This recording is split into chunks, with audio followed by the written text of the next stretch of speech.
The best brands define their PR wow in a clear, concise, and compelling way to attract major media coverage, fans, and sales. Find out their marketing and public relations secrets today on 8-Second Branding with host Liz H. Kelly. Liz is the founder of Goody PR and the author of 8-Second PR. In each episode, she brings you the stories behind some of the best brands, CEOs, and authors. Plus, she explains how media appearances alone are 3 times more valuable than any paid ad. Now, here's your host, Liz Kelly. Hello, this is Liz Kelly with another exciting episode of 8-Second Branding, the podcast.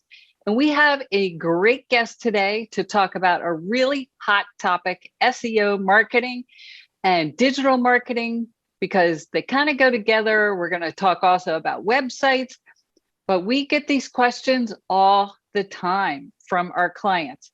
So we want to say hello to Favor. Hello, Favor. And you're going to tell us how to say your last name.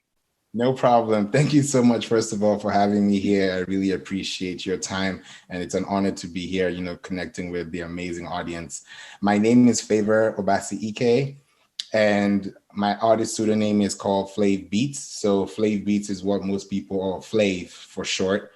People can be able to, connect to me, reach out to me from a creative perspective. So I'm so happy to be here today because I'm full of branding, music, marketing, advertising, anything that has color. And, I'm all about it because without color, we don't have life. We don't have ambition. We don't have, a spectrum. So I'm happy to be here. I totally agree. And everything we're talking about, I know you specialize in entertainment, but it really applies to authors or business owners. Everybody needs to understand SEO. So I just want to emphasize that to all the listeners out there and tell you a little bit more about Favor or Flav. He's an entrepreneur and a musical artist who has blended entertainment business from a professional and a creative angle to navigate through his career in an innovative way. He's the founder of Work and Play Entertainment, where their primary goal is to inspire, educate, and entertain boundless value of problem-solving solutions with innovative products, which is why we're here. He also hosts We Don't Play, the podcast that's on 14 different podcast platforms, and he taught himself to play drums at 6 years old. So I listened to another podcast to find that out. Beautiful. I didn't see that one coming. That's the surprise ending. So tell us from a 30,000 foot view, what is SEO? Because it applies to so many things. That's a great question. I will start by saying SEO means search engine optimization. And when you think about search, everybody does that every day. We search for the latest trends, the latest collection, the latest deals, the latest, everybody's looking for the latest. But at the same time, the fundamental practice of being very intentional with your search results into a response that is fixed or fixated by someone who is able to really understand that this is the answer they were looking for and then apply it to make sure that it actually makes sense. So that's why we have Google. That's why we have YouTube. That's why we have Pinterest. And these are all search engines, but we use them every day to save something, to look for something. And sometimes you may think my audience is not there, but really, if you have a business, if you're on Amazon, if you're doing anything online, if you have a social media account, it clearly means that you have a profile that you can really show your brand and show people who you are. That's why you think about when people get hired, they check their social media, to be sure that this person they're who they are, that they say they are. So when you think about branding, it's not just about, oh, my website is on page 1 of Google, it's about, does this resonate and does it hit home? Does it leave a message and does it leave an impact? I love that definition. Thank you so much, because it really is a digital business card. And we don't really have a lot of people having network events right now and giving each other a hard copy business cards. So how you represent your business or personal brand online is everything for how you are going to attract the right customers, how you're going to get sales, how you're going to get results. So SEO is really at the core of all of that. And one thing that I really want to talk about a lot in the beginning is the essence of keywords and keyword phrases. So how do you customize that keyword search to get the right audience? I would say getting the right audience is very important based on how your copy is. Like, think about your email headline copy, think about your caption copy, think about the draft copy. Those are all with letters and words and phrases. So the way you phrase your content should be indexed in a way that when Google is searching your website, which you have to connect, before you start getting indexed or getting at least those search results on your data feeds, you need to know that those words people are searching for are available, because we find them every day. We're on Google, you get the auto suggestion. You on Pinterest, you get the auto suggestion. You on YouTube, you get the auto suggestion.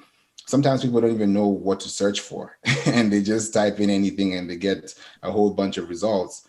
But those results came there because someone put those words together.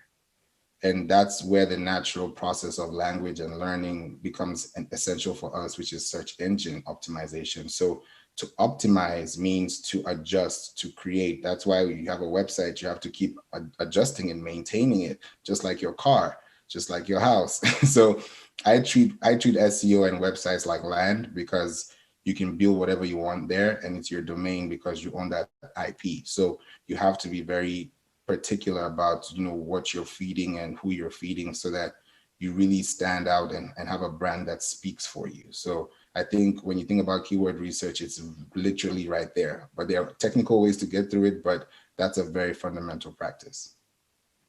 I love that. That's so helpful. One of the things that I was taught way back is to think about what would they put in that search engine and then incorporate that into your content or your email, just like you're saying. So for example, somebody's probably not looking up a public relations agency for Goody PR, if I want to be found, but they might be searching on how to get on TV or how to get famous. Yeah. So how do you go through that process when you work with clients? I think one thing I've come to understand with clients is that it's like an afterthought. And it's sad to see that, because when you're building a website, you forget the whole essential being of being searched for. You can have a beautiful website, but the foundation is bad, you're not going to go anywhere.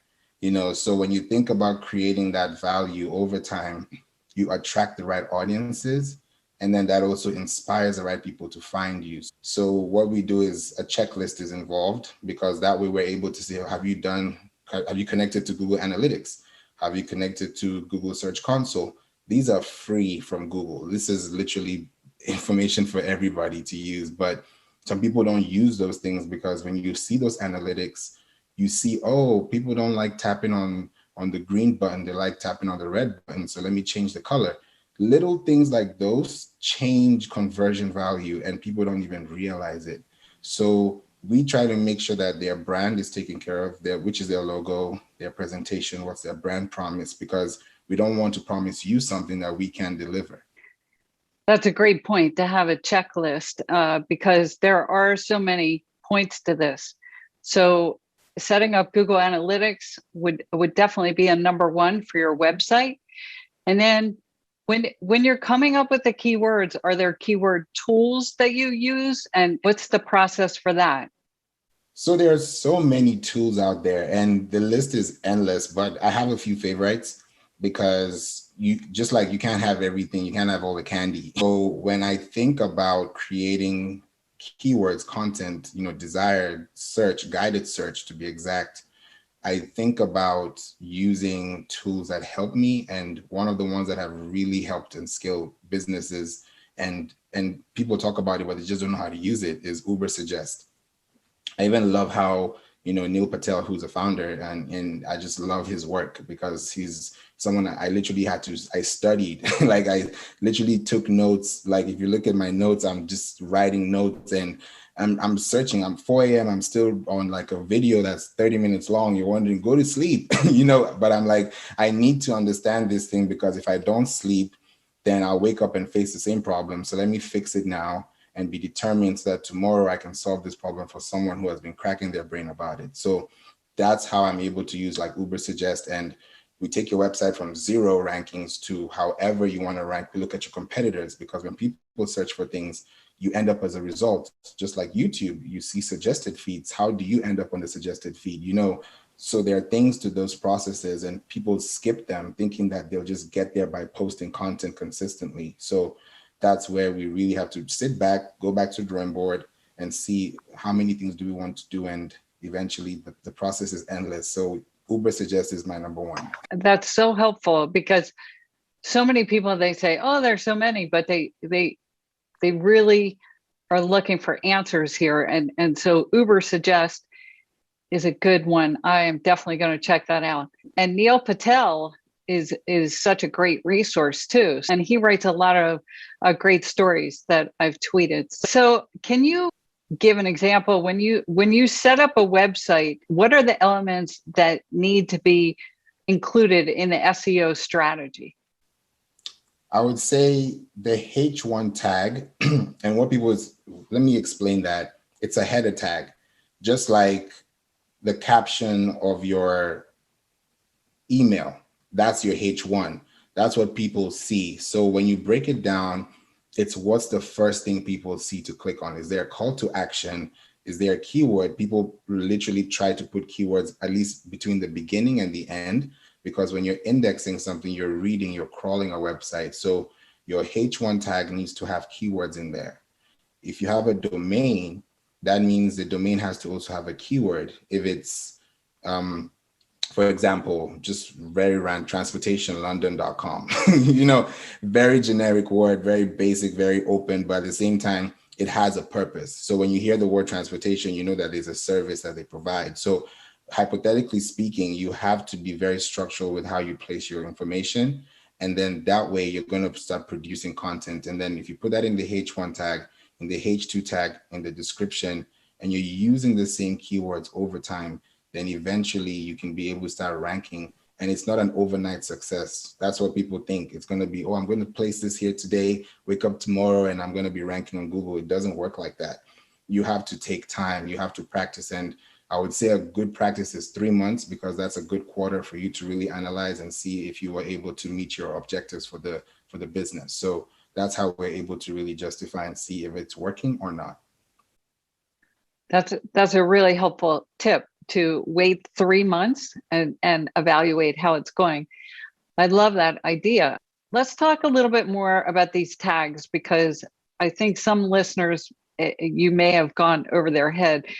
When I log into the back end of WordPress, I can see there's a drop-down menu that lets me highlight a word on the back end and then make it an H1 tag. So is that what you mean? And is that how you do it? Or I guess it depends on the platform. I think all the platforms have the same essential guidelines, because that H1 tag would apply in a different location on that dashboard. But because you see that tag and that name, then that's where it's going to be filled. And if you have your keywords, preferably 2 to 3 keywords that you want to rank for, you could cluster them, but not cluster them in a way that is robotic or monotonous or keyword stuffy. It has to make sense. It has to, like, when somebody reads it, it should make sense to like a 2-year-old. It should not be so like high grade level that you can't understand it and you're trying to solve that problem. It doesn't make sense. So if you're using that H1 tag, it should be strategically placed. And then over time, when people start to see the same words, and there's something called LSI keywords, which is Latin semantic indexing, which just means that if you're talking about coffee, then you should be talking about a mug, a table, Starbucks. You should be talking about things that are related to coffee, but not necessarily coffee itself. And that's how those things start to populate. And if you have images, the better. If you have videos, the better. That's where Pinterest and YouTube come in. So you can really cross-pollinate and really build something fast over time without waiting for 3 months, because you know what you're doing. But that's a great example. I love that with the coffee and the related words.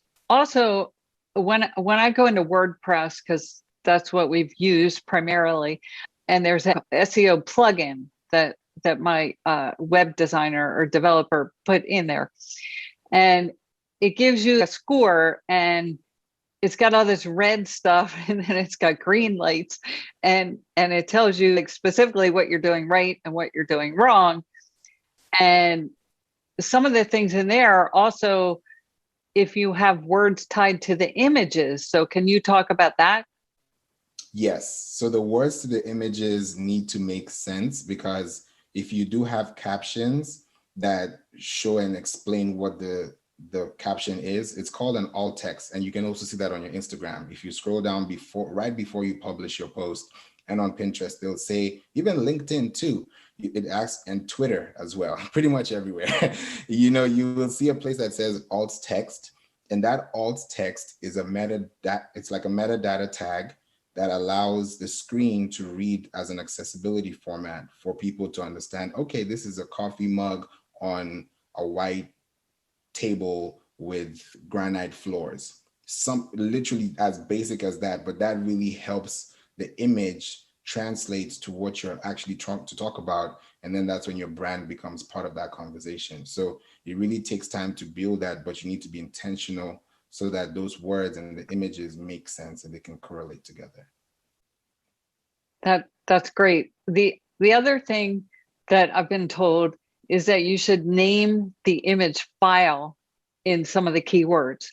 So for example, if I have a client and it's their headshot, I always name the JPEG with their name and maybe their book name.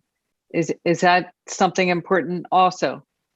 That's a great question. People miss that a lot. And I'm also vulnerable to that, because I used to do that before I got to know about it as I was researching, because it's those little things. It's like driving and then there's traffic and then you can't pass that road because there's a huge block that block that was made is because the file name probably went to the wrong audience. It's like you've literally rerouted without even understanding that you were sending people somewhere, but because it's called image 123, it becomes a default. So you have to really be specific about it on YouTube, on Pinterest, literally all social media platforms, even your profile picture, so that if it's 8secondpr.com podcast cover, that's what's going to read. And then someone's going to type in 8-second PR podcast, and then that picture shows up as a Google image search result, because over time you were feeding that content and they were naturally understanding that it's the same person, it's the same website, it's the same IP, and at the same time, it's the same content with the same brand.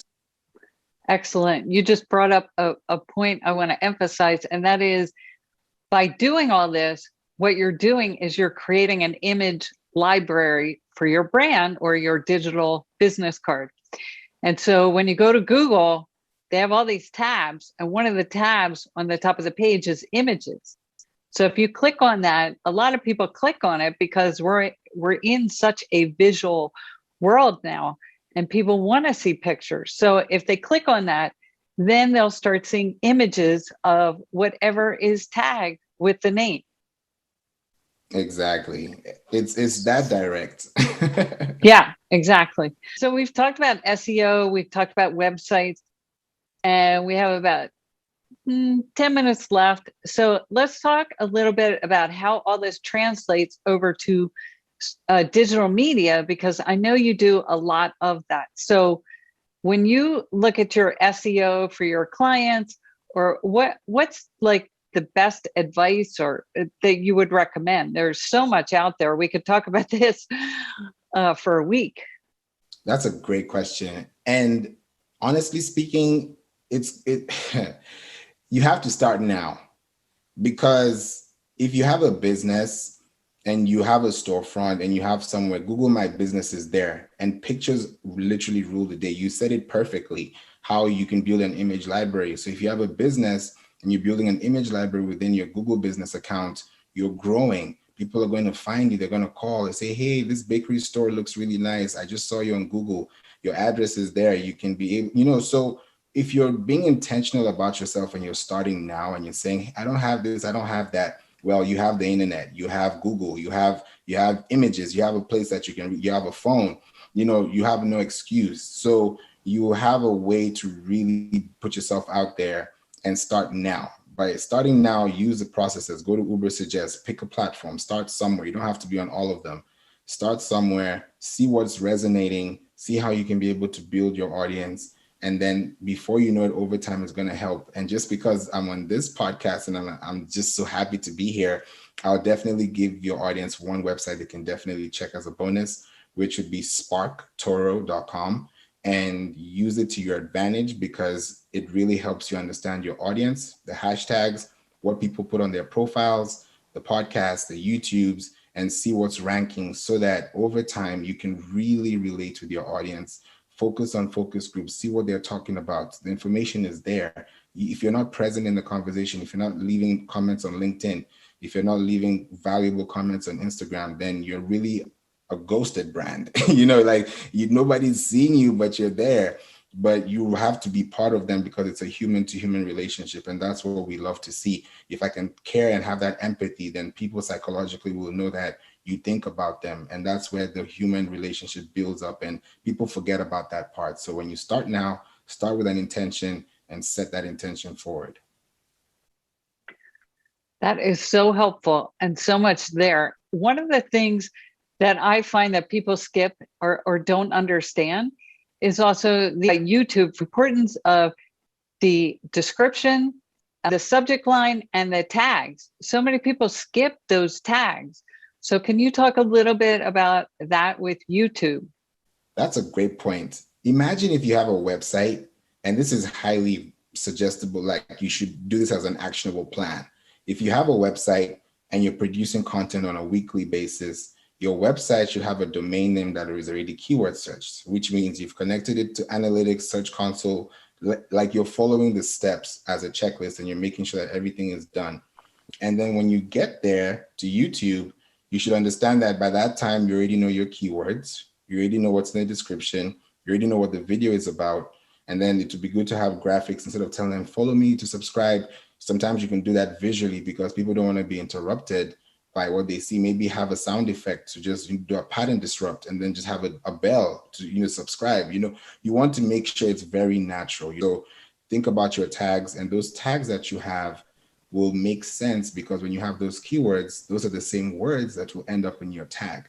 And sometimes you have to break them down, but you break them down knowing what people are searching for. And that's where the technical stuff comes in that we're able to really exemplify for you. Excellent. I love that. And then can you talk about keywords on Instagram? Because they're so important now, like we were saying, with everybody being so visual. If you're not on Instagram, you are really losing out. And then you could be wasting time, though, if you're not doing it correctly. So what is the right way to post? The right way to post on Instagram is to make sure that if you've done all these things well, focus on the features that Instagram gives you. Focus on Reels, focus on doing 15-second videos, focus on guides. The guides is a platform not a lot of people use. You can literally have a full week of recipes from Monday to Sunday to Sunday, and switch up the meal in week 2 and show them your meal plans and then connect that and then show people a feed that they can enjoy. Let people save your content. So before they even find your content, you need to do that research. So don't go on any platform before you do your research because you'll be wasting your energy, resource, money, time, and you don't want to do that. So once you know what your audience is talking about, where they are hanging out at, what they're doing, you now come in as the expert and make sure that you have your keywords optimized, you have your logo, you have your colors, you have your fonts. People are legibly reading your content and they're connecting because it's humanly possible to understand and you're not being complex either. So when you do that on Instagram, your captions are keyword searchable too. So think about Instagram as a website. It is a website. So you need to understand that if you're being looked for as a brand and you look at Google, that's why you see LinkedIn, you see Google, you see Facebook, you see YouTube. These are websites that still have your name on it because you purposely put it there. So as you purposely put out your content, it's going to go a long way, and you definitely enjoy the rewards because it just keeps getting better. I love that. So one thing I want to clarify, and tell me if I'm correct, is that the hashtags are probably one of the most important things for getting discovered. And those should be your keywords too. So can you talk about that? Yeah, your keywords should definitely be hashtags, because Instagram is kind of like hashtags, just like Pinterest does. They have and have not hashtags, but they use alt text more because it's a search engine. On YouTube, you can use 3 hashtags that show up on your video. So, when you think about hashtags, you have to resonate with everybody. If you're on LinkedIn, what hashtag are you using? You can't be talking about Pinterest marketing here, and then tomorrow talk about gardening, and then the next day you talk about real estate. It's going to get so complicated and nobody wants to be around. A confused mind says no. So I think when you do your due diligence to really serve your community and show up, then you start to see that the keywords that you have on your Instagram, because you're asking questions, are going to help them grow. And then leave them, even as you're posting, don't leave a comment unanswered, because that tells Instagram that you're a bot or you don't really care about this person's comment. Instagram is a community. You need to communicate. And that's where you really add value, because when you use your hashtags and you find out content you like, you leave your 2 cents, they're going to come and find out what you post. So if you're consistent, they're going to follow you. So it's literally the law of reciprocity. So you have to be very consistent and content, but at the same time be committed to your audience. That's so important. Social media is a two-way conversation, not a one-way conversation. That's something I teach at UCLA Extension in my digital marketing class. And it is a shift. And there are a lot of people that are reading through social media and they don't comment. They just go through and click like, or they don't even click like, but they're reading it. But you would never know they were there because they're not engaging in a conversation. So make sure you add a comment. Excellent point. The last social media site I want to talk about is, it's not as obvious to some people, but it's really important now, is LinkedIn. So do you have any tips on LinkedIn? I do. This is why I love digital marketing, because I'm not just in one area, because it applies to all. If you really know what you're doing for these platforms individually and simultaneously, LinkedIn right now is doing really well, because don't quote me, but I've been seeing, how Facebook is having like new audio rooms. We have Clubhouse, we have Twitter Spaces. LinkedIn is having the same thing too. So it's going to get really competitive, especially knowing that on LinkedIn, people don't usually post. And there's pretty much a 50% drop off, that people are online actively. And then half of those people are only posting consistently. And you only get 1% of that audience. So you're really missing out on what you can really do as a community. And you also have live features. So LinkedIn is great right now. And if you have creator mode, it's even better. Because if you have creator mode, you can literally have a 30-second intro on your LinkedIn profile. If they tap on it, there's a little preview to show people you talking, with like a nice highlight reel, and you open it and you hear the 30 seconds and then you engage with them. They have content. So I think LinkedIn right now is great for business owners, because if you leave comments, if you're being very intentional and you're having video especially, it's going to help you. PDFs, polls, interactive quizzes, things to keep people within the platform, which is the ultimate goal, is to make sure that the community is spread out and you can be able to now use those communications further for your business. And that also builds your brand. And that's what we're talking about. So if people can see your comment, like it, and feel better about their day, and then their business, has a ROI of 2.5% in a quarter, you're doing something and you're helping someone, and eventually you'll be helped too. So that's how I feel like when you're on LinkedIn, you should be serving, but also, most importantly, know your audience. Excellent. I love that point. Know your audience. That really is what SEO is all about, because you want to get discovered by your audience. And so you have to have the right keywords. You have to have the right H1 tags. You've got to do your images with the right keywords. everything we've been talking about today. And then you have to post on social media and engage with the community. So before we go, can you tell us anything we've missed today that you're like, oh, we need to talk about this? Well, I would say, that's a great question. One thing that I would say that you should really look out for is to be very focused on Clubhouse, because from Clubhouse, we're talking about branding. That's a place that can really stretch you out and give you a lot of audience, especially a warm audience over time. But it takes practice. You have to be active. You have to be present and consistent. So that's another area that is a whole different conversation. But I've been able to build an audience there too, because I do have a club called the Pinterest and SEO Marketing Club on Clubhouse, and we've been growing.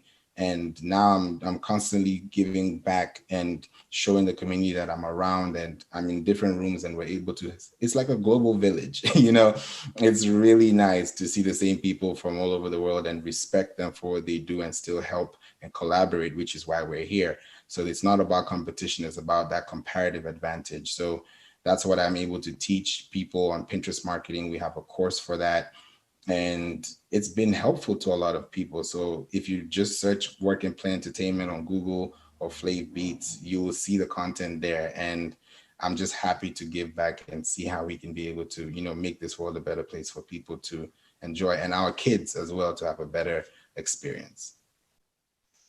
Fantastic. So if you were to say, what's the most important thing you can do for SEO in 8 seconds? If you only had 8 seconds, okay, and you can make one important change today, what would it be? I would say change your experience by changing your values with the things that you post so that people find you faster. Okay, change your values and change the experience. Yeah, in terms of changing the value that you're offering, not your value. Never change your value. Never underestimate your value for anybody else, but be as authentic as possible. But when you change those values, make sure that those values transcend across every different platform you're on. And that's why you need to have a voice, which is value, offer, incentive, conversion, evaluation. Can you say that again? That is, so for voice, it's talking about your value, your offer, your incentive, your conversion, and your evaluation. I love that. That's so helpful. All right. Well, great. The last question that, of course, we want to ask that you talked about before, but where can people find you? Where can they follow you online? Oh, thank you so much. I really appreciate it. I would say if you want to reach out to me, my DMs are open. You just type in FLAEVBEATZ.com. That's flavbeats.com. Or you just go to our website, our official website, which is PlayInc. That's PLAYINC.online. And then you can just have fun and join the experience, because everything from podcasts to courses to experiences and to even joining our mailing list is all available on these two platforms. So feel free to join us. And I'm so happy I was able to be here today. Thanks again, Liz. Oh, absolutely. Thank you, Flav and Favor. And this has just been so great and such an important topic. So thank you to all the listeners out there. And we hope this helped your SEO, your website marketing, and your social media marketing. So make it a great day and come back for more episodes of 8-Second Branding, the podcast. Do you want to increase your sales and word of mouth marketing by constantly being in headline news? Instead of getting lost at a big agency, Goody PR specializes in VIP service, where making your business look good is their top priority. Goody PR founder and best-selling author Liz H. Kelly has been there, done that, and built a team of PR professionals who have booked thousands of major media interviews for clients, including The Today Show, CNN, Fox News, BBC, NPR, and many, many more. Let them partner with you to find ways to magnify your brand so it emotionally connects and reaches your ideal audience. And the best part is that media interviews are 3 times more valuable than any paid ad. What are you waiting for? Email info@goodypr.com today. Set up a call to discuss how to get your story and business moving forward. That's info@goodypr.com. Thank you for tuning in for this edition of 8-Second Branding. Keep checking back for new shows featuring your host, Liz H. Kelly, on the Voice America Business Channel.